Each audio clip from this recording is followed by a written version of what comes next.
الرحمن الرحیم اعوذ باللہ من الشیطان الرجیم بسم اللہ الرحمن الرحیم یاسین والقرآن الحکیم انک لمن المرسلین علی صراط مستقیم تنزیل العزیز الرحیم لتنذر قوما ما انذر آباؤہم فہم غافلون لقد حق القول علی اکثرہم فہم لا یؤمنون ان جعلنا فی اعناقہم اغلالا فہی الی الاذقان فہم مقمحون وجعلنا من بین ایدیہم سدا ومن خلفہم سدا فاغشیناہم فہم لا یبصرون وسواء علیہم اانذرتہم ام لم تنذرہم لا یؤمنون انما تنذر من اتبع الذکر وخشی الرحمن بالغیب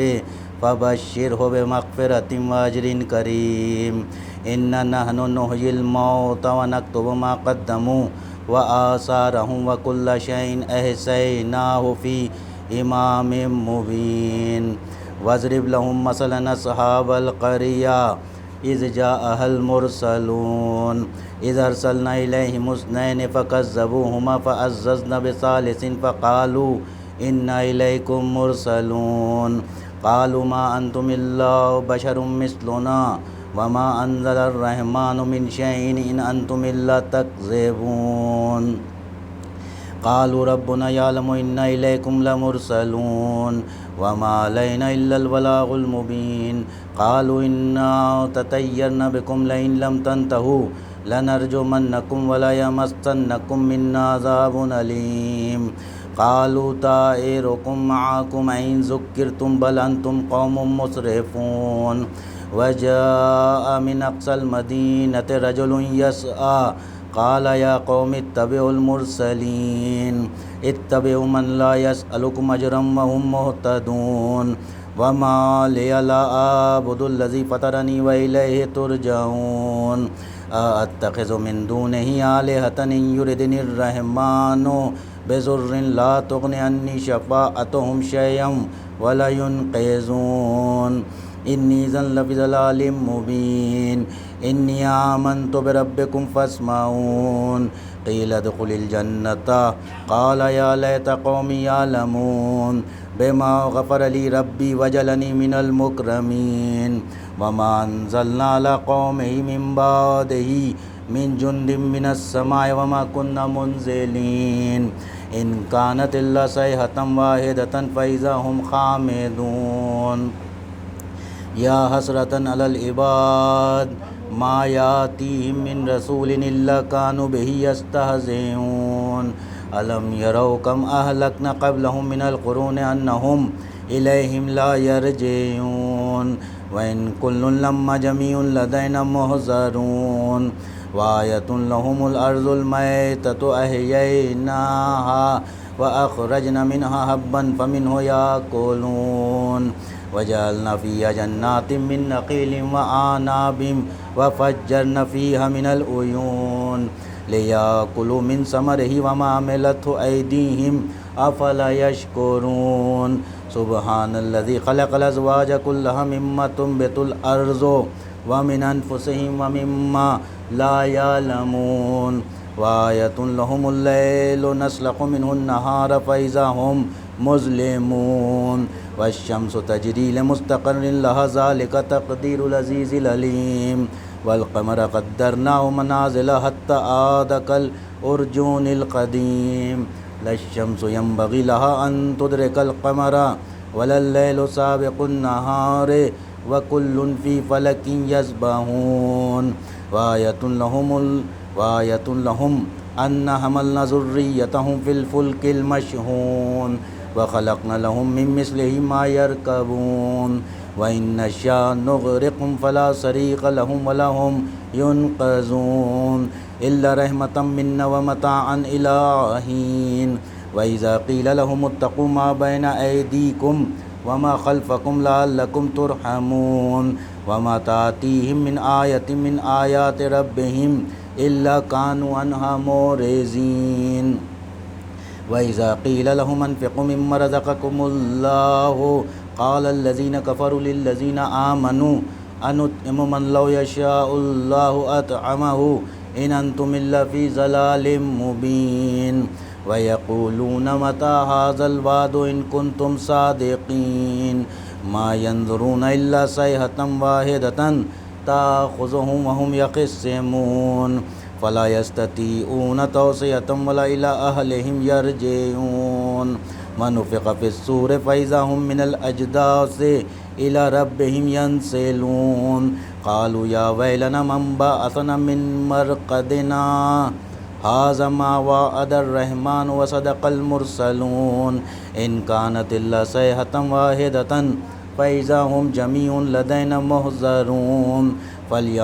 فاليوم لا تظلم نفس شيئا ولا تجزون إلا ما كنتم تعملون إن أصحاب الجنة اليوم في شغل فاكهون هم وأزواجهم في ظلال على الأرائك متكئون لهم فيها فاكهة ولهم ما يدعون سلام قولا من رب الرحيم وامتازوا اليوم أيها المجرمون ألم أعهد إليكم يا بني آدم أن لا تعبدوا الشيطان إنه لكم عدو مبين وأن اعبدوني هذا صراط مستقيم ولقد أضل منكم جبلا كثيرا أفلم تكونوا تعقلون هذه جهنم التي كنتم توعدون اصلوها اليوم بما كنتم تكفرون اليوم نختم على أفواههم وتكلمنا أيديهم وتشهد أرجلهم بما كانوا يكسبون ولو نشاء لطمسنا على أعينهم فاستبقوا الصراط فأنى يبصرون ولو نشاء لمسخناهم على مكانتهم فما استطاعوا مضيا ولا يرجعون ومن نؤمر ننكس في الخلق أفلا يعقلون وما علمناه الشعر وما ينبغي له إن هو إلا ذكر وقرآن مبين لينذر من كان حيا ويحق القول على الكافرين أولم يروا أنا خلقنا لهم مما عملت أيدينا أنعاما فهم لها مالكون وذللناها لهم فمنها ركوبهم ومنها يأكلون ولهم فيها منافع ومشارب أفلا يشكرون واتخذوا من دون الله آلهة لعلهم ينصرون لا يستطيعون نصرهم وهم لهم جند محضرون فلا يحزنك قولهم إننا نعلم ما يسرون وما يعلنون أولم ير الإنسان أنا خلقناه من نطفة فإذا هو خصيم مبين وضرب لنا مثلا ونسي خلقه قال من يحيي العظام وهي رميم قل يحييها الذي أنشأها أول مرة وهو بكل خلق عليم الذي جعل لكم من الشجر الأخضر نارا فإذا أنتم منه توقدون أوليس الذي خلق السماوات والأرض بقادر على أن يخلق مثلهم بلى وهو الخلاق العليم إنما أمره إذا أراد شيئا أن يقول له كن فيكون فسبحان الذي بيده ملكوت كل شيء وإليه ترجعون صدق الله العلي العظيم وصدق رسوله الكريم اللهم صل على محمد وآل محمد.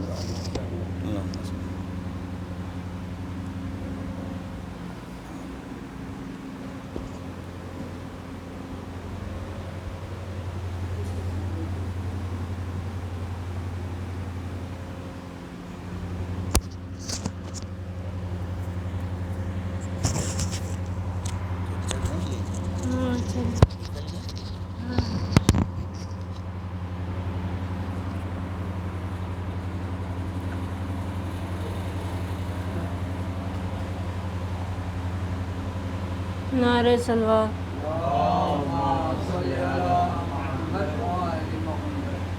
غیظ میں شہ کا علمدار نظر آتا ہے، غیظ میں شہ کا علمدار نظر آتا ہے، جو تھا اس پار وہ اس پار نظر آتا ہے، دیکھ کے حضرت عباس کو کہتے تھے لئیں یہ تو ہو بہو حیدر کرہ نظر آتا ہے۔ بعد پیغمبر خدا نہ وقت زور باطل شدید ہو جاتا، گر نہ ہوتے حسین ابن علی ہر مسلمہ یزید ہو جاتا۔ اس لیے یہ سحر و شام ابھی باقی ہے، اے محمد تیرا ہم نام ابھی باقی ہے۔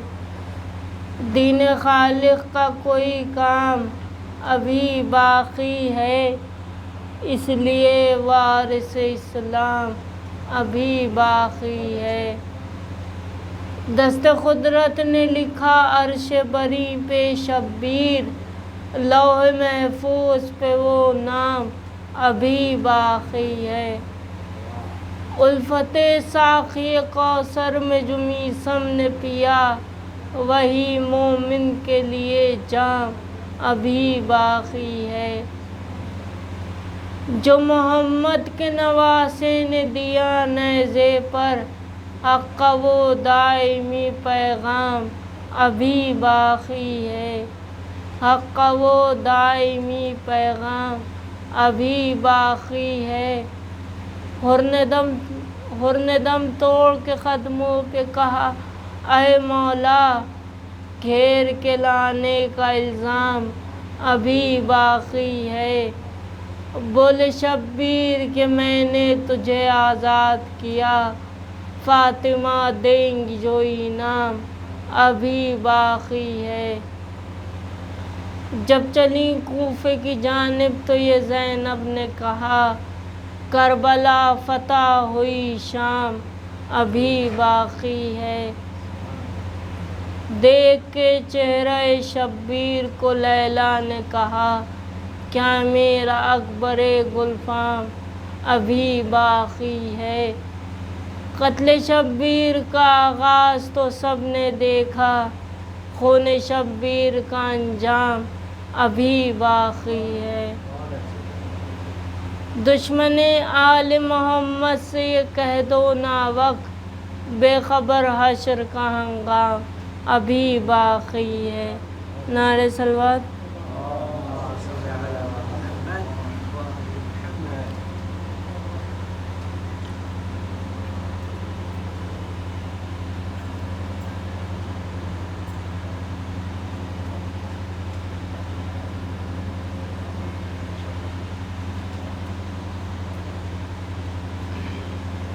میں یاد کیے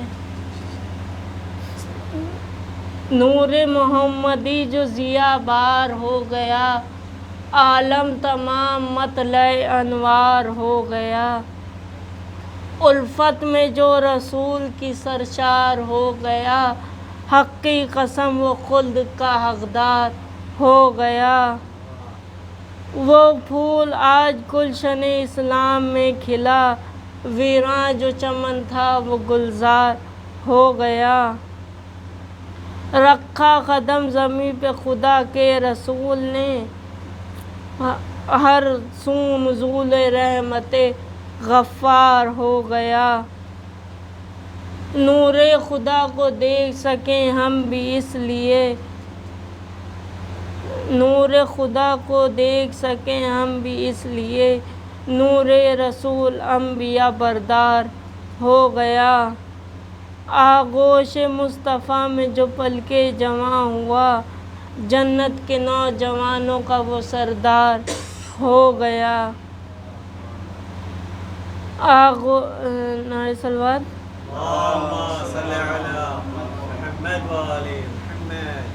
ہجرت کی شب رسول کے بستر پہ جو سو گیا،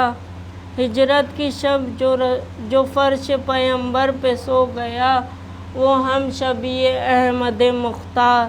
ہو گیا۔ حق کے ولی نے ظلم کی بیعت کبھی نہ کی، جس دور کو بھی دیکھ لو انکار ہو گیا۔ قول و عمل پہ جس نے کیا شک رسول کے، کوئی بھی ہو وہ عقل سے بیکار ہو گیا، جس کو بھی دیکھیے وہ فدا ہے رسول پر، اجر رسالت دینا مگر بار ہو گیا، ناوق اسے بچا نہ سکے گا کوئی بشر، ناوق اسے بچا نہ سکے گا کوئی بشر، جس سے رسول حشر میں بیزار ہو گیا۔ نعرہ صلوات۔ کیا نماز شاہ تھی ارکان ایمانی کے ساتھ، دل بھی جھک جاتا تھا ہر سجدے میں پیشانی کے ساتھ، حشر تک زندہ ہے تیرا نام اے ابن رسول، کر چکا ہے تو احسان و انسانی کے ساتھ، اہل بیت پاک کی ہر ساز کو اے مدعی، ہاں ملا کر دیکھ لے آیات قرآنی کے ساتھ، ہاں ملا کر دیکھ لے آیات قرآنی کے ساتھ، ان کے آگے سہولتیں دنیا کا ذکر او ابن سعد، ان کے آگے سہولتیں دنیا کا ذکر او ابن سعد، کھیلتی ہے جن کی ٹھوکر تاج سلطانی کے ساتھ، صرف رو لینے سے قوموں کے نہیں پھرتے ہیں نصیب، صرف رو لینے سے قوموں کے نہیں پھرتے ہیں نصیب، خون فشانی بھی ہے لازم اشک افشانی کے ساتھ، جوش ادنا غلامان علی مرتضیٰ، تمکنت سے پیش آتے ہیں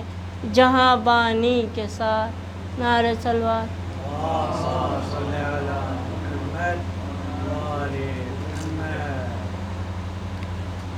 عباس کے آنے کی وہ ہیبت بخدا ہے، ہر دشمن شبیر کا دل کانپ رہا ہے، کب لشکر کفار کے روکے سے رکا ہے، جب بھی قدم حضرت عباس بڑھا ہے، ماہ بنی ہاشم کا لقب تجھ کو ملا ہے، خورشید تیرے نقش کف پا کی ضیا ہے، پالا ہے پیمبر نے تجھے گود میں اپنی، تو اس شہ کونین کی گودی کا پلا ہے، شبیر کرے ناز نہ کیوں تیری وفا پر، تو پے کرے ایثار میں ایک روح وفا ہے، شہرت تیری محدود نہیں کرب و بلا تک، دنیا ہے جہاں تک بھی تیرا نام گیا ہے، تو راہ وفا پر ہے ایک نئے طرز کا رہبر، ممتاز ہر ایک سے تیرا نقش کف پا ہے، جو ہاتھ کٹا کر بھی نہیں جنگ سے آری، وہ کون جواں مرد عمل تیرے سوا ہے، جو شام کی فوجوں میں نہیں برسر پیکار، ایک چاند ہے اور چاند کے چہرے پر گھٹا ہے،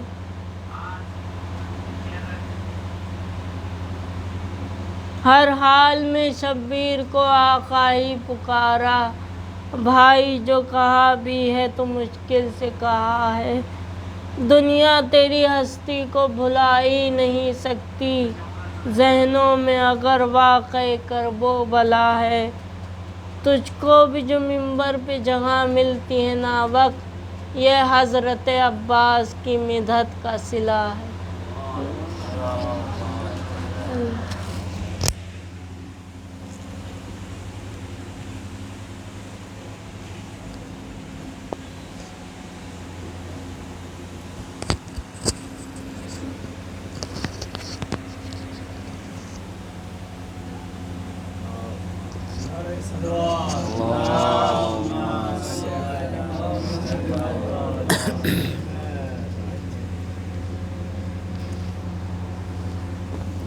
فاتحہ۔ بسم اللہ الرحمن الرحیم۔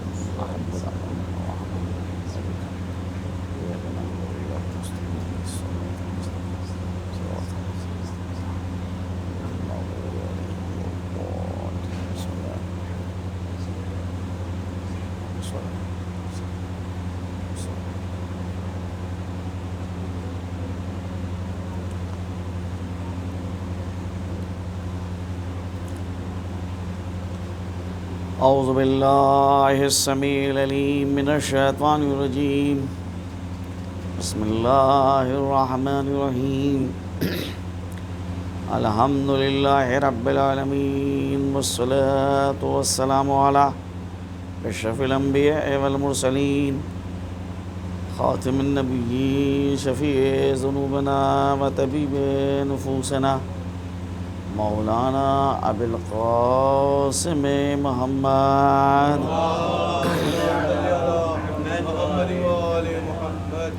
وآلہ الطیبین الطاہرین ولعنۃ اللہ علی اعدائہم اجمعین من الآن الی قیام یوم الدین اما بعد وقد قال اللہ تبارک و تعالی فی کتابہ المبین وهو اصدق الصادقین وقوله الحق بسم اللہ الرحمن الرحیم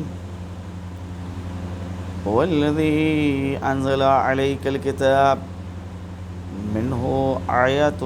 محكمات هن أم الكتاب وأخر متشابهات فأما الذين في قلوبهم زيغ فيتبعون ما تشابه وما يعلم تعويله إلا الله صلوات بجا محمد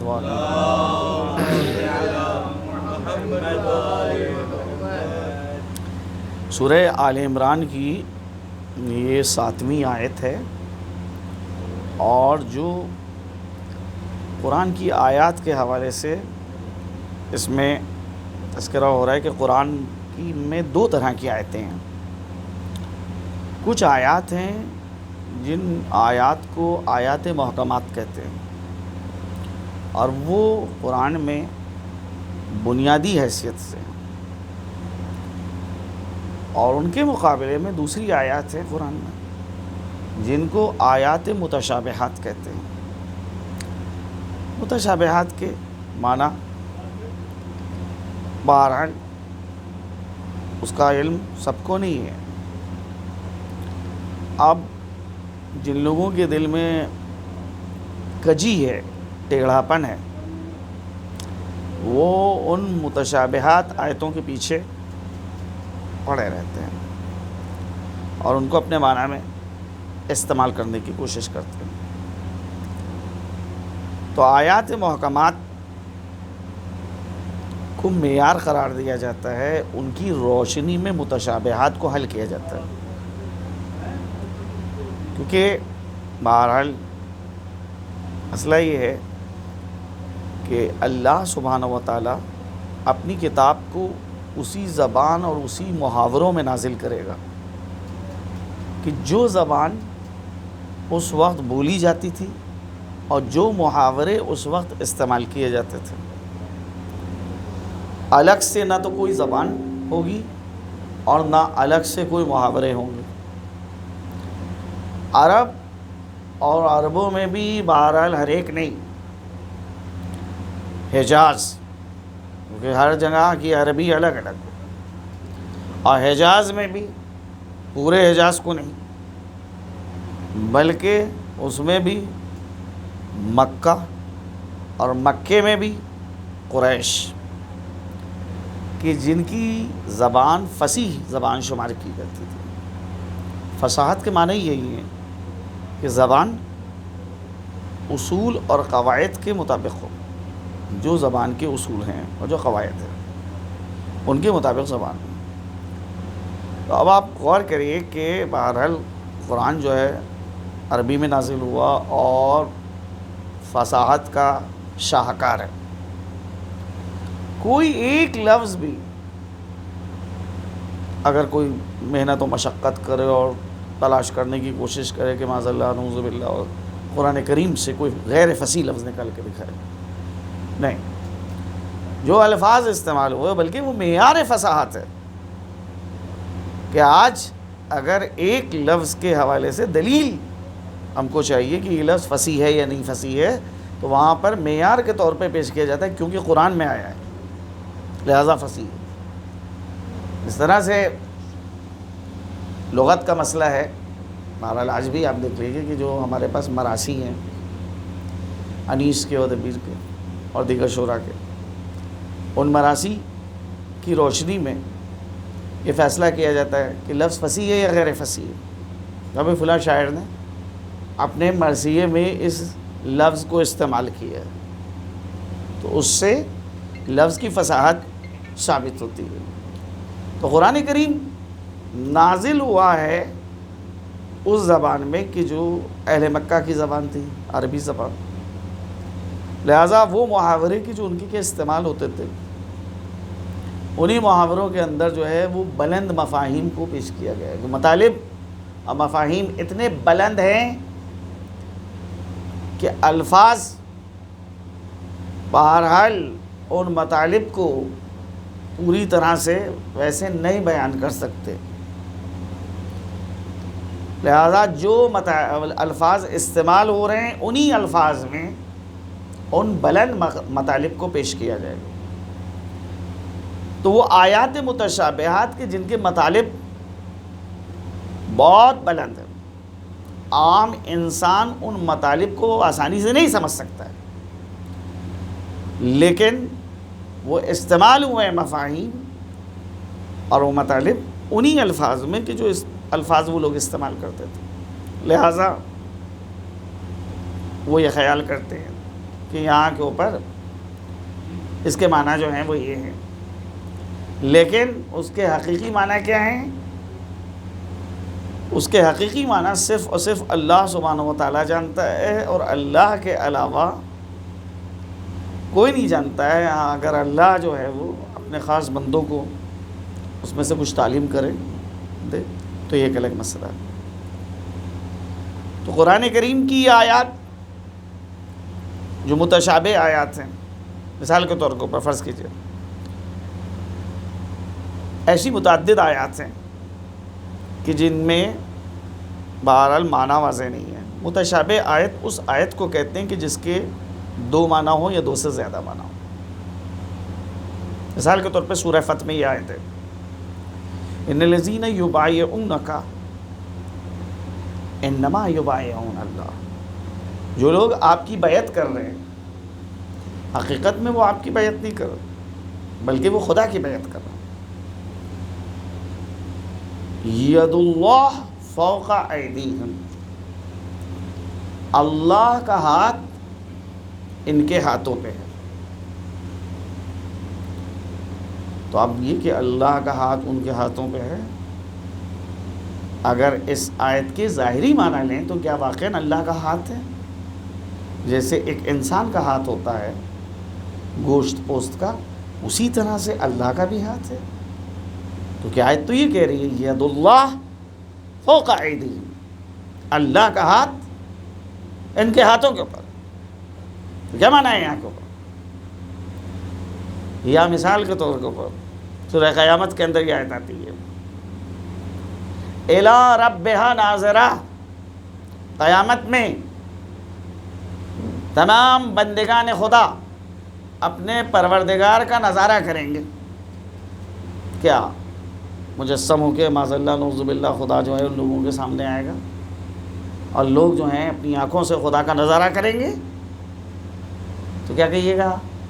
کہ یہاں پہ یہ آیت جو ہے وہ اس کے پھر کچھ اور معنی ہے۔ کیوں؟ کیونکہ ہمارے پاس ایک محکم آیت ہے، لیسا کمثلہ شیء، اللہ کے مثل کوئی چیز نہیں ہو سکتی۔ اس محکم آیت کی روشنی میں ہم ان متشابہ آیات کو حل کریں گے۔ جہاں ایسی متشابہ آیتیں آ رہی ہیں کہ ید اللہ فوق ایدیہم، اللہ کا ہاتھ ان کے ہاتھوں پہ ہے، الرحمن علی العرش استویٰ، اللہ جو ہے وہ عرش پر بیٹھا ہوا ہے،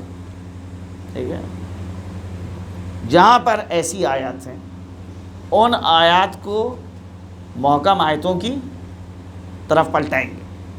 تو نتیجہ فوراً واضح ہو جائے گا کہ محکم آیت یہ ہے کہ لیسا کمثلہ شیء، اللہ کے مثل کوئی چیز نہیں۔ یہ ایک اصول آپ کو اپنے ہاتھ میں رکھنا ہے کہ اب اللہ کو کسی چیز سے مشابہ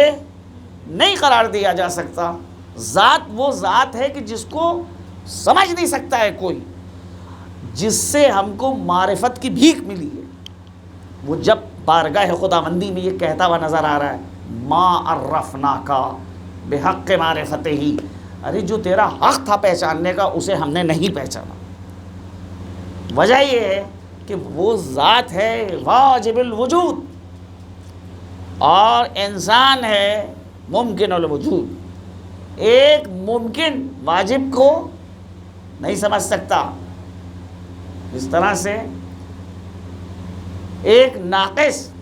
کامل کو سمجھ سکتا ہے۔ ایک بچہ سمجھ سکتا ہے کہ ایک جوان کے کیا تقاضے ہیں، کیونکہ جب بچے کا تقابل کیا جائے جوان سے تو بچہ بہرحال ایک جوان کے مقابلے میں ناقص ہے۔ بتا سکتا ہے کہ ایک جوان کے کیا کیا تقاضے ہیں اور ایک جوان اس کے مقابلے میں کامل تر ہے۔ ایک کامل العمر انسان بتا سکتا ہے کہ شباب کمال کی علامت ہے، اور بہرحال ایک نوجوان انسان یا جوان انسان جو خصوصیات رکھتا ہے، جو صفات رکھتا ہے، وہ کیسے صفات ہوتے ہیں۔ ایک ناقص چاہے وجود کے اعتبار سے ناقص ہو، چاہے علم کے اعتبار سے ناقص ہو، وہ کامل کو پوری طرح سے نہیں سمجھ سکتا۔ تو جب ایک ناقص کامل کو نہیں سمجھ سکتا تو بھی سوال اٹھتا ہے کہ پھر آپ معرفت کی دعوت کیوں دیتے ہیں؟ آپ یہ کیوں کہتے ہیں کہ اس کی معرفت حاصل کرو، جب آپ پہلے ہی یہ کہہ رہے ہیں کہ اللہ کی معرفت کوئی نہیں حاصل کر سکتا، اور خود پیغمبر کا یہ قول کہ ما عرفناک بحق معرفتہ ہی، جو حق تھا تجھے پہچاننے کا ویسا ہم نے تجھے نہیں پہچانا، تو پھر اس کے معنی یہ کہ معرفت کی دعوت دینا غلط ہے؟ نہیں، دعوت بھی غلط بھی نہیں ہے، اور یہ بھی صحیح ہے کہ جیسی ذات ہے اس اعتبار سے ہم اس کو نہیں پہچان سکتے۔ کیونکہ ایک آپ سوچ لیجئے، مثال معمولاً جو دی جاتی ہے صرف ذہن کو قریب کرنے کے لیے، ورنہ دلیل قائم کرنے کے لیے نہیں دی جاتی۔ ایک ظرف ہے، اس ظرف کے اندر محدودیت پائی جاتی ہے۔ فرض کیجئے کہ آدھا لیٹر پانی آتا ہے یا آدھا لیٹر دودھ آتا ہے، تو کیا اس ایک ظرف میں کہ جس میں آدھا لیٹر پانی آتا ہے آپ یہ توانائی رکھتے ہیں کہ اس ظرف کے اندر جو ہے وہ 1 لیٹر پانی بھر دیں؟ نہیں، اس میں قابلیت نہیں ہے۔ اگر آپ نے پانی آدھا لیٹر سے زیادہ رکھا تو وہ سارا پانی ضائع ہو جائے گا، گر جائے گا، ظرف سے باہر آ جائے گا۔ تو یہ ظرف میں جب تک قابلیت نہ ہو قبول کرنے کی، اس وقت تک کہ وہ چیز نہیں آ سکتی۔ انسان ممکن الوجود ہے، محدود ذات ہے انسان کی۔ ایک محدود ذات لامحدود کی کیسے معرفت حاصل کر سکتی ہے؟ ہاں، بہرحال جس حد تک بھی یہ معرفت حاصل کر لے، جیسا اس کا ظرف ہے اس اعتبار سے یہ معرفت حاصل کرے گا۔ کہ اگر آپ سوئی کو سمندر میں ڈالیں تو سوئی کا ناکا پورے سمندر کو نہیں سمیٹ سکتا ہے، لیکن بقدر امکان، بقدر ظرف، جتنا اس کے اندر گنجائش ہے اس حد تک کے سمندر کے قطرات کو اپنے اندر سمیٹے گا۔ وہی مسئلہ ہے کہ اگر کوئی اللہ کی معرفت حاصل کرنا چاہے، ذات پروردگار کی معرفت حاصل کرنا چاہے، تو اصولی طور کے اوپر یہ معرفت جو ہے وہ آسان نہیں ہے، مشکل ہے۔ ذات کی معرفت نہیں ہو سکتی، صفات کی معرفت حاصل کی جا سکتی ہے۔ لہٰذا کیونکہ ایک انسان ہے محدود، وہ محدود انسان لامحدود کی کیسے معرفت حاصل کرے گا؟ اب وہ اللہ سبحانہ و تعالیٰ نے اپنی ذات کا اگر تعارف پیش کیا ہے قرآن کی آیات میں، تو وہ الفاظ استعمال کیے کہ جو انسان استعمال کرتا تھا۔ نتیجہ یہ ہے کہ اب واضح نہیں ہو رہے معنی، ان معنی کو کیسے سمجھا جائے؟ کہا یہ متشابہ آیات کو پلٹایا جائے گا محکمات کی جانب۔ جب محکمات کی جانب پلٹایا جائے گا معنی واضح ہو جائیں گے کہ بھئی لفظ ید ہے،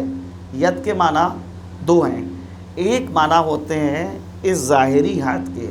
کہ جو گوشت پوست کا ہاتھ ہوتا ہے، دوسرے معنی ہوئے ہیں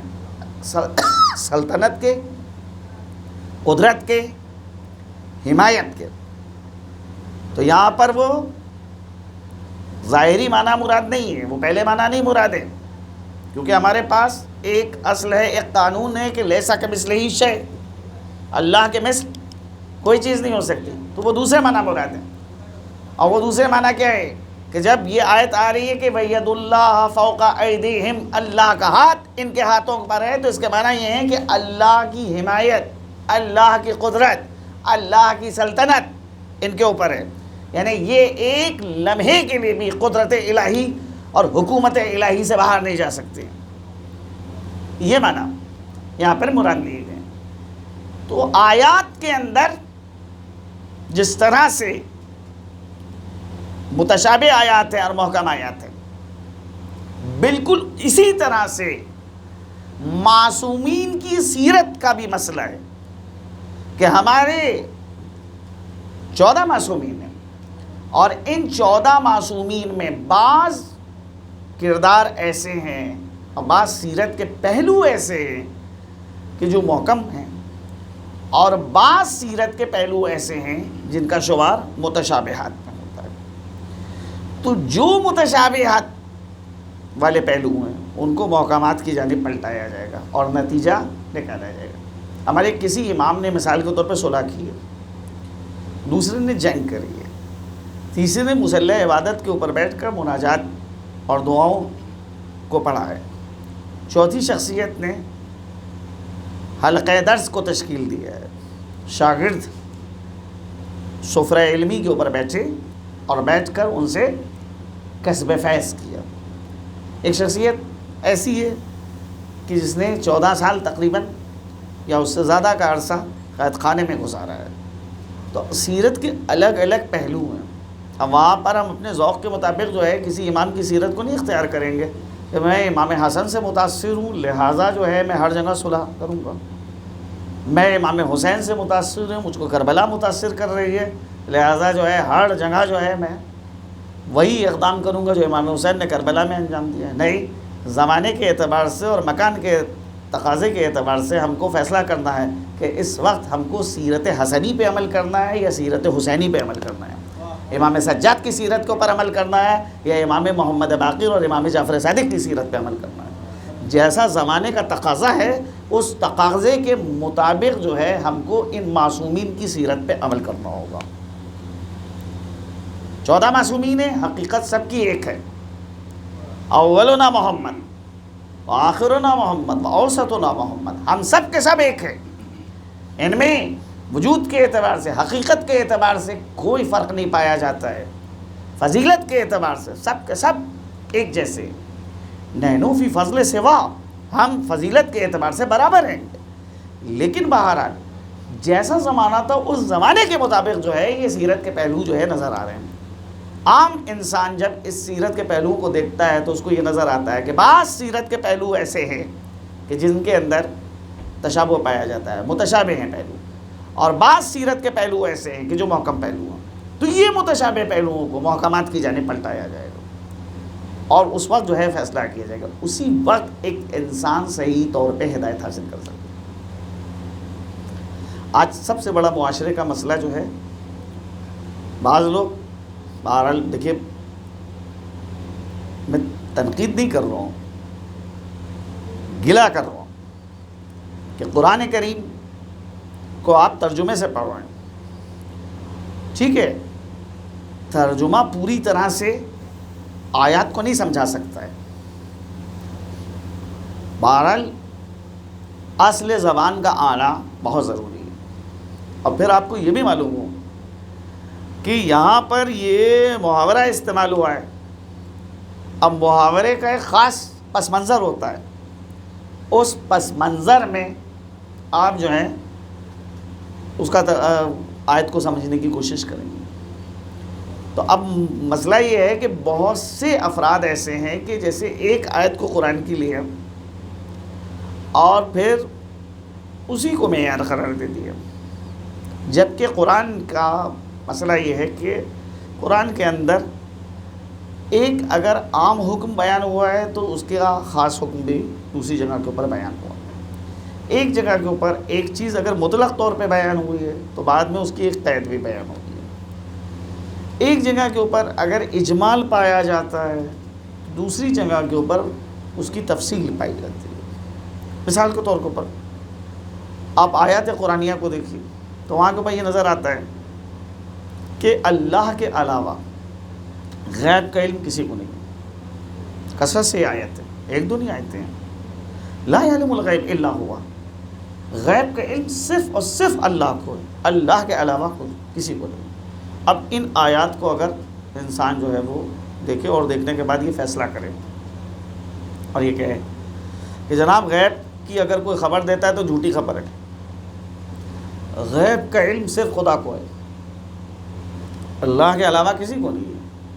ایک نہیں متعدد جگہ پہ قرآن کی یہ آیات ہے. لیکن اسی قرآن کے اندر ایک جگہ یہ بھی آیت ہے کہ اللہ سبحانہ و تعالیٰ سورہ جن میں ارشاد فرما رہا ہے عالم الغیب، اللہ غیب کا عالم ہے، فلا یظہر غیبہ احدا، اور اپنے وہ غیب کو کسی ایک کے سامنے ظاہر نہیں کرتا، الا من ارتضی من رسول، ہاں اگر اپنے منتخب بندوں میں سے اگر وہ چاہے تو اس غیب سے کچھ ان کو تعلیم کر سکتا ہے. تو یہ آیت قید کے ساتھ آ رہی ہے. معلوم ہوا کہ جہاں پر یہ کہا جا رہا ہے کہ لا یعلم الغیب الا ہوا، ساتھ میں اس آیت کو بھی رکھیے، اس وقت صحیح نتیجہ آپ کو ملے گا کہ ہاں غیب کا علم، یا یوں کہیے کہ ذاتی طور پہ جو غیب کا علم ہے وہ مخصوص ہے اللہ سبحانہ و تعالیٰ کی ذات سے. لیکن اگر اللہ چاہے تو اپنے بندوں کو اس غیب سے کچھ تعلیم کر سکتا ہے. تو وہ اگر غیب کی خبر دے تو بہرحال آیات کے برخلاف نہیں ہے. تو یہ ایک اگر حکم عام قرآن میں آ رہا ہے تو اس کا خاص بھی کہیں پہ ذکر ہو رہا ہے. اگر کہیں پہ مطلق ہے تو اس کے حوالے سے قید بھی آئی ہے. سیرت کا بھی مسئلہ یہی ہے کہ معصومین کی سیرت میں کہیں کے اوپر اگر ایک عام چیز ہے تو اس کا خاص حکم بھی بیان کیا گیا ہے. اگر کہیں پہ اطلاق ہے تو اس کی تقیید بھی ذکر کی گئی ہے. کہیں پہ اگر اجمال ہے تو اس کی تفصیل بھی بیان کی گئی ہے. جب ان چیزوں کو مد نظر رکھا جاتا ہے تب صحیح طور پہ ہدایت ملتی ہے، ورنہ انسان جو ہے وہ ہدایت کی راہ سے دور ہو جاتا ہے. معصومین سب کی حقیقت ایک ہے، سیرت کے اعتبار سے کہیں پہ تضاد نہیں پایا جاتا ہے. ان کی سیرت جو دنیا والوں کے لیے نمایاں ہوئی ہے وہ زمانے کے مطابق نمایاں ہوئی. آج کی تاریخ جس امام سے مخصوص ہے، یعنی ہمارے اور آپ کے 11ویں امام حضرت امام حسن عسکری علیہ السلام، کل 28 سال کا سن ہے. اور اس 28 سال کے سن میں حضرت کو نظر بند کر دیا گیا تھا. یعنی آج جہاں کے اوپر حضرت کا روضہ ہے سامرا میں، یہ وہ جگہ ہے کہ جو گھر تھا حضرت کا، اور اس گھر میں حضرت کو نظر بند کیا گیا تھا. عام طور پہ لوگ وہاں کے اوپر آسانی سے مل نہیں سکتے تھے، ملاقات نہیں کر سکتے تھے، اور پابند کیا گیا تھا حضرت کو کہ روزانہ صبح آپ کو پولیس چوکی کے اوپر حاضر ہونا ہے. اب آپ سوچئے کہ ایک عزت دار انسان، ایک شریف انسان کو اگر پابند کیا جائے تو روزانہ آپ کو آنا ہے پولیس چوکی کے اوپر اور آ کر وہاں حاضر ہونا ہے، اب گزرے ہوئے کل کے متعلق بتانا ہے کہ ہاں آپ نے کیا کیا ہے، کوئی ایسا کام تو نہیں کیا ہے جو حکومت کے برخلاف ہو. یہ ایسا ماحول کہ عام شیعہ حضرت تک نہیں پہنچ سکتے ہیں، عام چاہنے والے نہیں ملاقات کر سکتے ہیں. ایسی صورت میں امام کے چاہنے والوں نے اور خود امام نے جب یہ صورتحال پیش آئی ہے تو وہاں پر مختلف شہروں کے اندر حضرت نے اپنے اپنے نمائندے قرار دیے تھے، اور وہ نمائندے کوئی معمولی درجے کے نہیں ہیں، علوم آل محمد کے جاننے والے ہیں، بڑے بڑے علماء میں ان کا شمار ہوتا ہے. مثال کے طور کے اوپر جو بعد میں 12ویں امام کے نائب ہوئے ہیں، عثمان ابن سعید پہلے نائب، محمد ابن عثمان ان کے بیٹے، حسین ابن رو، علی ابن محمد ثمری، یہ 4 نائب ہیں 12ویں امام۔ ان میں کی اکثر شخصیتیں 11ویں امام کے اصحاب میں ان کا شمار ہوتا ہے، اور ائمہ کی جانب سے ان کو 11ویں امام کی جانب سے ان کو مختلف ذمہ داریاں سپرد کر دی۔ اب چاہنے والوں نے جب ماحول دیکھا تو اس ماحول کے مطابق جو ہے بعض افراد نے ایسے کاروبار کو اختیار کیا کہ جس سے آسانی کے ساتھ امام تک پہنچا جا سکے۔ مثال کے طور پہ ایک شخص جو ہے وہ لکڑیوں کا کاروبار کر رہا ہے کہ بھائی گھر میں لکڑیوں کی ضرورت ہوتی ہے، بلایا جائے گا کہ اتنی لکڑی چاہیے، لکڑیاں لے کے جائیں گے، وہاں کے اوپر اپنے مسائل کو ان کے سامنے رکھیں گے اور حضرت جو ہے ان مسائل کا جواب دیں گے۔ ایک شخص ہے کہ جو سبزی فروش ہے، سبزیاں بیچتا ہے، کوئی ہے جو گھی بیچ رہا ہے، جیسے حسین ابن رو جو 3 نائب ہیں 12ویں امام کے، وہ کیا فروخت کرتے ہیں؟ گھی کا کاروبار کرتے ہیں، اور وہ اکثر گھی کے پیپے، گھی کے ظرف امام کے گھر جا رہے ہیں۔ بظاہر لوگ یہ خیال کر رہے ہیں کہ یہ گھی کے پیپے جا رہے ہیں، لیکن اسی گھی کے پیپوں کے اندر خمس کی رقمیں بھی ہوتی تھیں، اسی گھی کے پیپوں کے اندر، خالی پیپوں کے اندر خطوط بھی ہوتے تھے چاہنے والوں کے، کہ یہ خط امام کے گھر تک پہنچتے تھے، وہاں پھر امام ان کے اوپر جواب لکھتے تھے۔ مختلف انداز میں لوگوں کی رہنمائی کی جا رہی ہے، ہدایت کی جا رہی ہے۔ ایسی سخت دور ہے اور ایسا یعنی کہ جائے اختناق والا ماحول ہے کہ ایک نمائندے ہیں امام کے قم کے اندر جن کا نام ہے ابو اسحاق، 11ویں امام کے نائب تھے، اور ابو اسحاق سے حضرت نے مختلف کام انجام دیے۔ جلیل القدر افراد میں ابو اسحاق کا شمار ہوتا ہے۔ آج آپ قم کے اندر جائیے گا، جناب معصومہ کا جہاں کے اوپر روضہ ہے، بالکل اس کے مقابل میں ایک مسجد ہے جس کا نام ہے مسجد امام حسن عسکری۔ یہ مسجد 11ویں امام کی حکم سے تعمیر ہوئی تھی۔ جائیں وہاں اس مسجد کو دیکھیں آپ۔ اس مسجد کو ابو اسحاق قمی نے بنوایا تھا 11ویں امام کے نام سے، حکم سے، لہٰذا اس مسجد کو کہا جاتا ہے مسجد امام حسن عسکری۔ خصوصیت اس مسجد کی یہ ہے کہ بڑا سا صحن درمیان میں الگ الگ حجرے ہیں اور برآمدے ہیں۔ ایک وقت میں بہرحال اس مسجد کے اندر متعدد جماعتیں آپ کو مل جائیں گی۔ ایک اس برآمدے کے اندر جماعت ہو رہی ہے، مثال کے طور پہ ایک جماعت شروع ہوئی ہے، نماز جماعت 7:07 بجے، وہاں کے اوپر 7:05 پہ شروع ہوئی ہے۔ اس کے بعد 7:10 پہ شروع ہوئی ہے کہ اگر کوئی آنے والا آتا ہے اور اس کو وقت کا پتہ ہے کہ کس وقت کہاں کے اوپر کون سی جماعت شروع ہوتی ہے، تو لہٰذا پوری جماعت ایسے انسان کو مل سکتی ہے، اس میں تمام ارکان وہ درک کر سکتا ہے۔ یہ خصوصیت ہے اس کی۔ ابو اسحاق جو امام کے نمائندے تھے، ابو اسحاق کا بیان ہے کہ میں قم سے روانہ ہو رہا تھا اور میرے ذہن میں یہ سوال تھا کہ جو صورتحال ہے، اس صورتحال سے میں یہ سوچ رہا تھا کہ کسی بھی وقت امام کو شہید کیا جا سکتا ہے، لہٰذا میں یہ سوال امام کے سامنے رکھنا چاہتا تھا کہ مولا اگر آپ کی شہادت واقع ہو گئی تو یہ بتائیے پھر آپ کے بعد ہمارا امام کون ہوگا؟ اس کو اب تک کہ آپ نے ہم سے متعارف نہیں کرایا ہے، کیسے ہم پہچانیں گے کہ وہ آپ کا جانشین ہے؟ اس سوال کو میں اپنے ذہن میں رکھے ہوئے تھا کہ اب کی اگر میں سامرا گیا تو جا کر حضرت کے سامنے اس سوال کو رکھوں گا۔ ابو اسحاق قم سے وہ افراد کے جو خمس کی رقمیں دے رہے تھے، ان رقموں کو جمع کر رہے تھے 11ویں امام تک منتقل کرنے کے لیے، بالکل آمادہ ہو چکے ہیں قم سے چلنے کے لیے۔ ایک دم سے ایک خاتون آتی، ایک بوڑھی عورت، اب وہ چند درہم اور ایک کپڑا ابو اسحاق کے سپرد کرتی ہے کہ اے ابو اسحاق، یہ خمس کی رقم ہے، یہ میرا خمس ہے اور یہ کپڑا میں نے خمس میں نکالا ہے، میری جانب سے امام کو دے دینا۔ ابو اسحاق نے اس کپڑے کو دیکھا، ایک رومال اور وہ چند درہم، کہاں اتنی بڑی بڑی رقمیں اور کہاں ہے یہ ایک معمولی سا کپڑا اور گنتی کے کچھ درہم، سامان میں ایسے ہی رکھ لیا، خاص توجہ اس کی جانب نہیں دی۔ اب سامرہ میں 11ویں امام کی خدمت میں ابو اسحاق پہنچے، تو پہنچنے کے بعد وہ ذہن میں جو سوال تھا، اس سوال کو ابو اسحاق نے امام کے سامنے رکھا کہ فرزند رسول، جو حالات ہیں ان حالات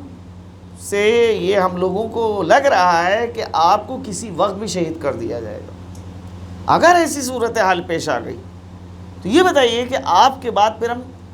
اپنا امام کس کو مانیں، کس کی جانب رجوع کریں؟ حضرت نے فرمایا کہ اگر تم میرے قابل اطمینان اور قابل اعتماد افراد میں سے نہ ہوتے تو میں تم کو حجت خدا کی زیارت نہ کراتا، آؤ میرے ساتھ۔ ابو اسحاق کا ہاتھ پکڑا اور ایک کمرے میں لے کے گئے۔ ابو اسحاق کا بیان ہے کہ میں نے ایک 5 سال کے بچے کو دیکھا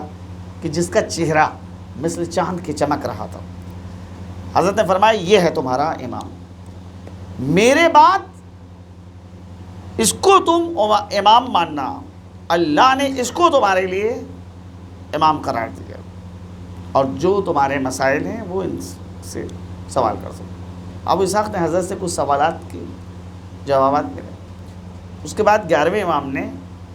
12ویں کو خطاب کیا، کہا بیٹا تمہارے چاہنے والوں نے یہ کچھ ہدایہ اور تحفے بھیجے ہیں، اسے قبول کرو۔ تو 12ویں امام کا جواب تھا، بابا میں اس مال کے اندر ہاتھ نہیں لگا سکتا، کیونکہ اس مال کے اندر مال حرام شامل ہے، خمس کی رقم ہے جو امام کو بھیجی گئی ہے، اور امام اس کو قبول کرنے سے انکار کر رہے ہیں کیونکہ یہ حرام مال اس کے اندر شامل ہے، لہذا میں اسے قبول نہیں کر سکتا۔ اور اس کے بعد ابو اسحاق سے امام فرماتے ہیں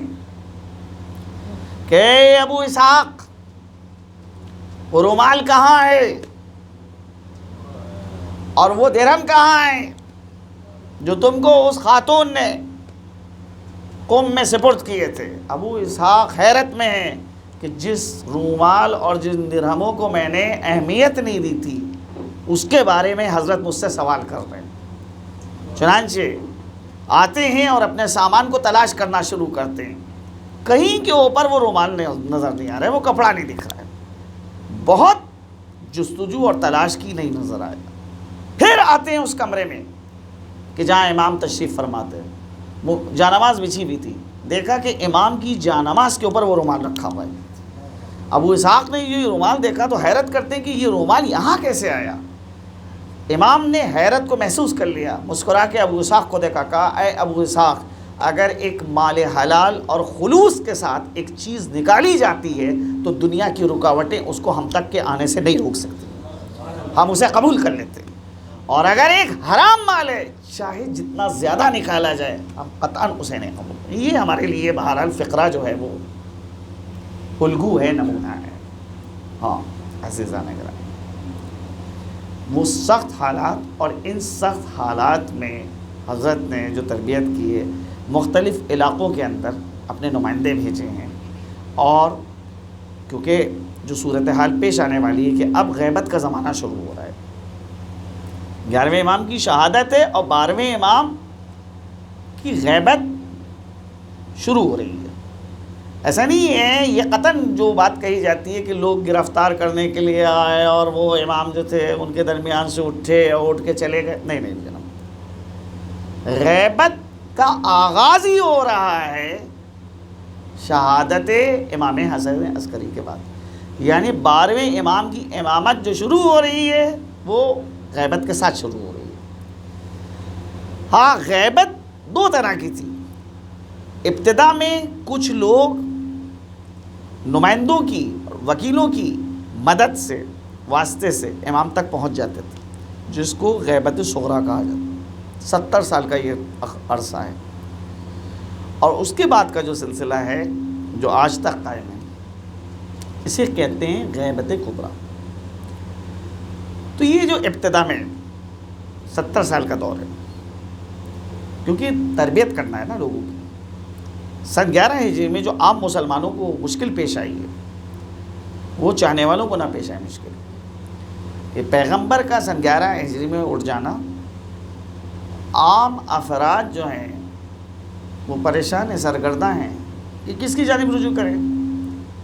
اہل بیت کی جانب سے تو توجہ ہٹا دی گئی، لہٰذا پریشان ہیں، حیرت میں. تو 11ویں امام کی شہادت کے بعد غیبت پیش آنے والی ہے. اس غیبت کے لیے ذہن کو پہلے سے آمادہ کرنا ہے. ابتدا میں 70 سال کا عرصہ ہے کہ 70 سال کے عرصے میں نمائندے امام سے مل رہے ہیں، لوگوں کے مسائل امام کے سامنے رکھ رہے ہیں اور امام ان کو جواب دے رہے ہیں. اور جو نمائندے امام کے بنے ہیں بظاہر سماج کے اندر، معاشرے کے اندر عام افراد میں ان کا شمار ہوتا ہے. بہت زیادہ یعنی سرمایہ دار یا بہت زیادہ پیسے والے نہیں، ایسا نہیں ہے. معمولی سے کوئی کاروبار کرتے ہیں، ان کو حضرت نے اپنا نمائندہ بنایا. لیکن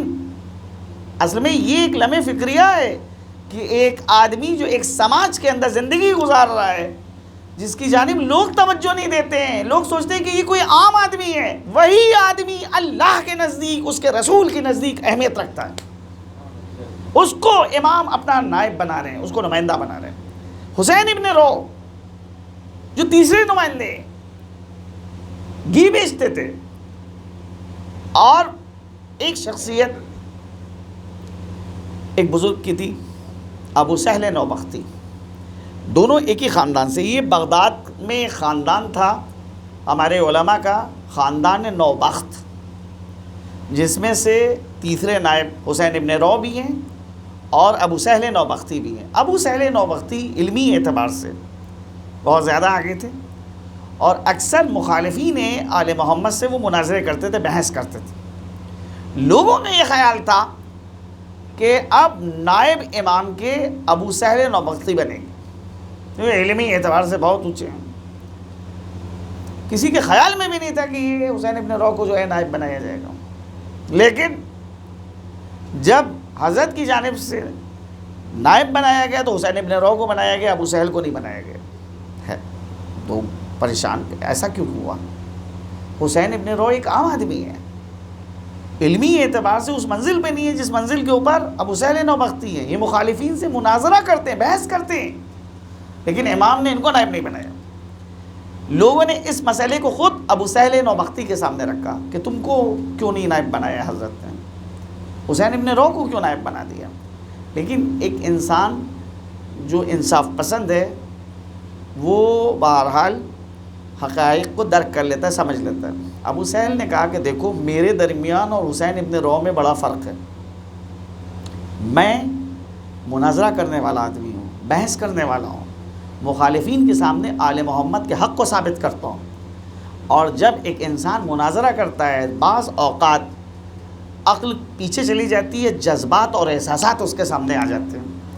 اگر میں امام کے وجود پر بحث کروں اور مخالف مجھ سے کہے کہ تمہارا اگر امام ہے تو کہاں ہے، اور میں جوش میں آ کے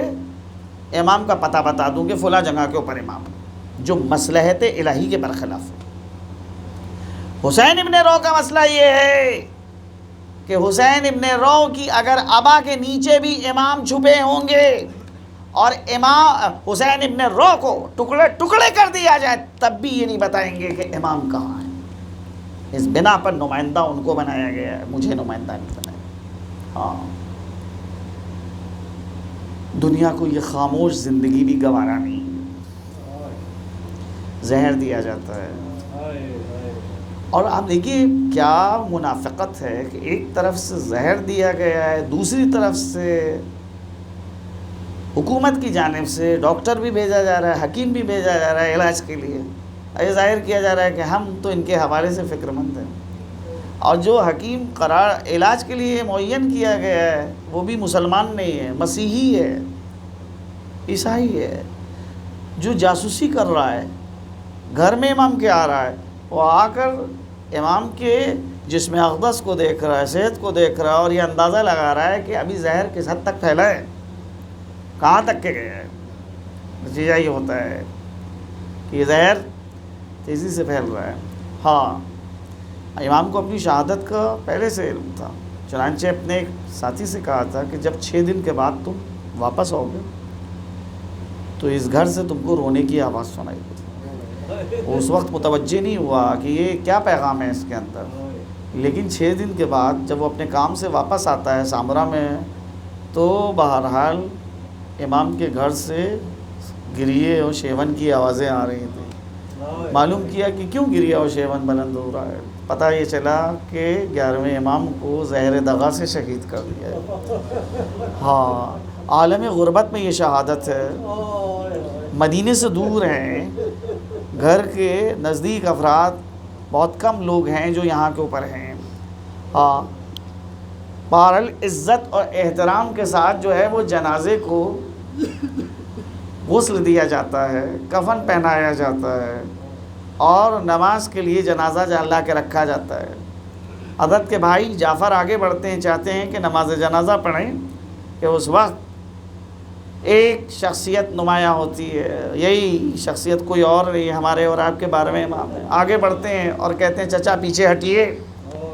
میں اپنے باپ کے اوپر آپ سے زیادہ حق رکھتا ہوں کہ میں نماز پڑھوں۔ آگے بڑھ کے باپ پر نماز پڑھی۔ میں کہوں گا مولا آج آپ کو ہم پرسا دیتے ہیں، اے آقا یقیناً آپ کے اوپر جس وقت یہ مصیبت پڑی اس وقت آپ کی عمر بہت کم تھی۔ اے مولا آپ نے اپنے باپ کے جنازے کے اوپر نماز تو پڑھی، آپ جس وقت اپنے باپ کے جنازے پہ آئے تھے اس وقت آپ کا جنازہ بے گور و کفن تو نہیں تھا، اس جنازے کے اوپر گھوڑے تو نہیں دوڑائے گئے تھے، اس جنازے کے اوپر تیر تو نہیں لگے تھے، لیکن ایک کربلا میں بیٹا ہے کہ جب وہ اپنے باپ کے جنازے کی جانب آتا ہے تو اس حالت میں جنازے کو دیکھتا ہے کہ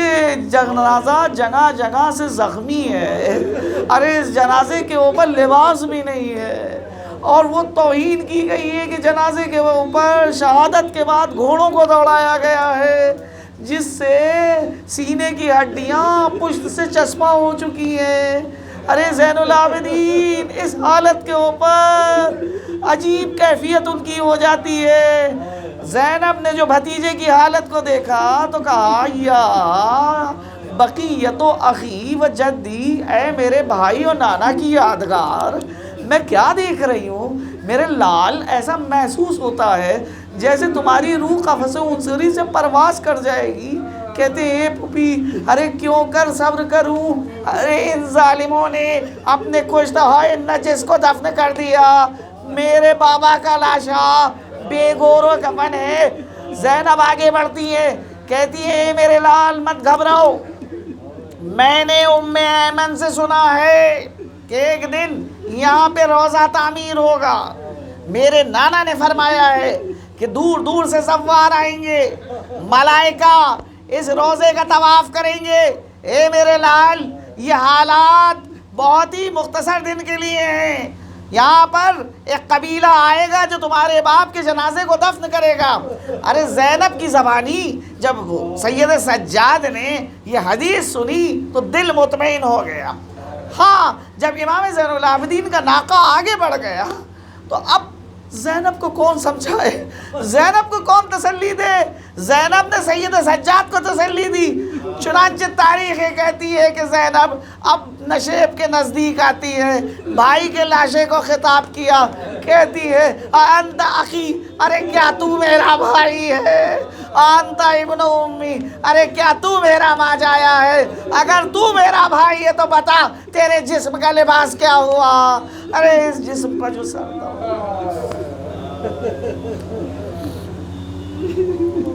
سيعلم الذين ظلموا أي منقلب ينقلبون إنا لله وإنا إليه راجعون إلهي بحق زہرا وأبيها ومالها وبنيها۔ پروردگارا اس مختصر سے ذکر کو قبولیت کا درجہ عنایت فرما۔ خدایا بانیان مجلس اور سامعین کی حوائج شرعیہ کو پورا فرما۔ خدایا ہم سب کو دنیا میں امام حسن عسکری کی زیارت اور آخرت میں ان کی شفاعت عنایت فرما۔ پروردگارا جہاں جہاں پر مومنین آباد ہیں سب کی جان مال عزت و آبرو کی حفاظت فرما۔ وہ مجاہدین جو اخلاص کے ساتھ تیرے دین کی سربلندی کے لیے کوشش کر رہے ہیں، ان کو تو ان کی کوششوں میں کامیاب اور کامران فرما۔ وہ دشمنان اسلام جو لائق ہدایت نہیں ہیں تو ان کو نیست و نابود فرما، پرچم اسلام کو سربلند فرما، پرچم کفر و نفاق کو سرنگون فرما، ہمارے امام کے ظہور میں تعجیل فرما، ہم کو ان کے آوان و انصار و مددگار میں شمار فرما۔ ایک بار سورہ حمد اور 3 بار سورہ توحید کی تلاوت فرما کر مرحوم جناب حبیب اکبر صاحب ابن حبیب اصغر، بسم اللہ الرحمن الرحیم۔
سرور پر کہا زینب نے رو کر الوداع، قبر سرور پر کہا زینب نے رو کر الوداع، قبر سرور پر کہا زینب نے رو کر الوداع، کچھ خبر ہے ہم پر کیا گزری برادر الوداع، کچھ خبر ہے ہم پر کیا گزری برادر الوداع، خیموں میں لگا دی لشکر کفار نے، خیموں میں لگا دی لشکر کفار نے، چھین لی سیدانیوں کے سر سے چادر الوداع، چھین لی سیدانیوں کے سر سے چادر الوداع، بے خطا مارے سکینہ کو تماچے شمر نے، بے خطا مارے سکینہ کو تماچے شمر نے، لے لیے معصوم کے کانوں سے گوہر الوداع، لے لیے معصوم کے کانوں سے گوہر الوداع، کلبے والے ساتھ تھے جب میں وطن سے آئی تھی، کلبے والے ساتھ تھے جب میں وطن سے آئی تھی، آج جاتی ہوں اکیلی گھر لٹا کر الوداع، آج جاتی ہوں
زینب پورے سر الوداع، شام کے دربار میں تھے 700 کرسی نشین، شام کے دربار میں تھے 700 کرسی نشین، تیرا سن بستہ وہاں آلے پیمبر الوداع، تیرا سن بستہ وہاں آلے پیمبر الوداع، پھر نظر کی سو میرے القمہ اور یہ کہا، پھر نظر کی سو میرے القمہ اور یہ کہا، میرے غیرت دار اے ثانی جعفر الوداع، میرے غیرت دار اے ثانی جعفر الوداع، زید زید زید زید زید زید زید زید صلی الوداع حسینہ، حضرت حسینہ، صلی الوداع حسینہ، حضرت حسینہ، جان حسن حسینہ،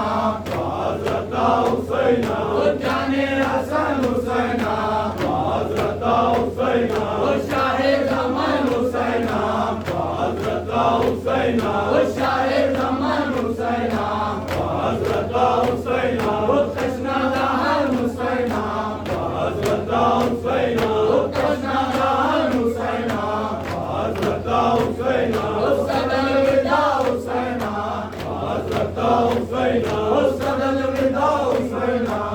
حضرت حسینہ، زخمی شدہ خدایا، حضرت حسینہ، زخمی شدہ خدایا،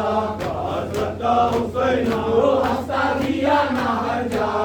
حضرت حسینہ، ہنستا دیا نہ ہر جا، حضرت حسینہ، پہلوئے بنت زہرا، حضرت حسینہ، پہلوئے بنت زہرا، حضرت حسینہ، صلی الوداع حسینہ، حضرت حسینہ، صلی الوداع حسینہ، حضرت حسینہ، زنائے شام و کوفہ، حضرت حسینہ، زنائے شام و کوفہ، حضرت حسینہ، بینندۂ تماشا، حضرت حسینہ، بینندۂ تماشا، حضرت حسینہ، زینب وزیر اعلیٰ، حضرت حسینہ، زینب وزیر اعلیٰ، حضرت حسینہ، صلی الوداع حسینہ، حضرت حسینہ، صلی الوداع حسینہ،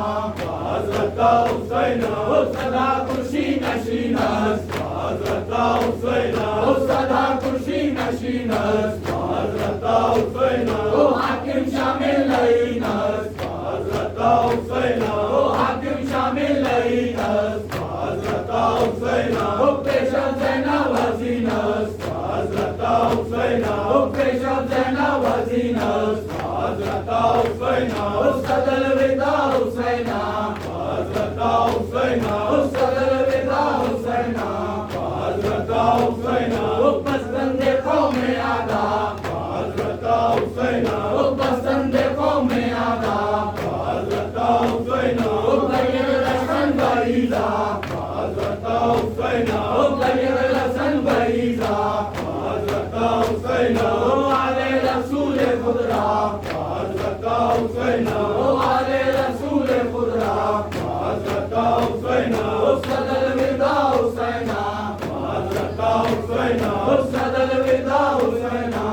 حضرت حسینہ، گویا سکینہ پرغم، حضرت حسینہ، گویا سکینہ پرغم، حضرت حسینہ، اقدس کے شمر ازلم، حضرت حسینہ، اقدس کے شمر ازلم، حضرت حسینہ، خوشل آواز گوشم، حضرت حسینہ، خوشل آواز گوشم، حضرت حسینہ، صلی الوداع حسینہ، حضرت حسینہ، صلی الوداع حسینہ، حضرت حسینہ، اے بلبل امامت، حضرت حسینہ، اے بلبل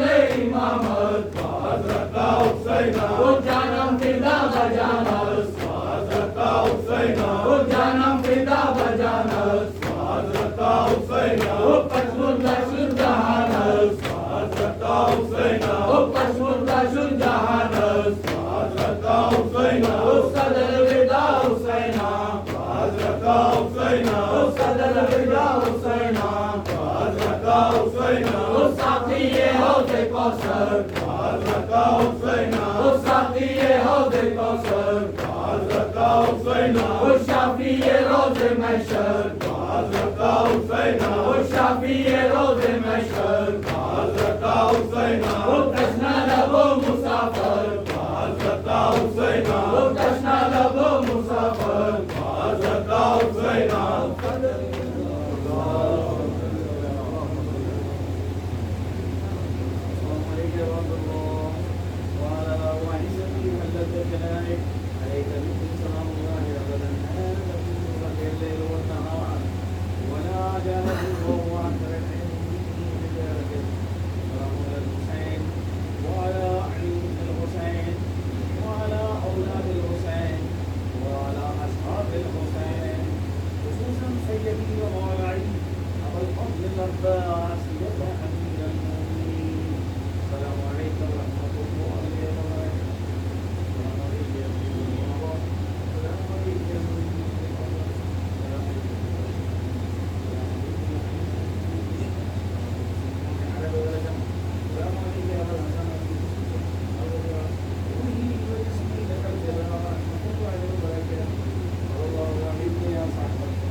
بٹن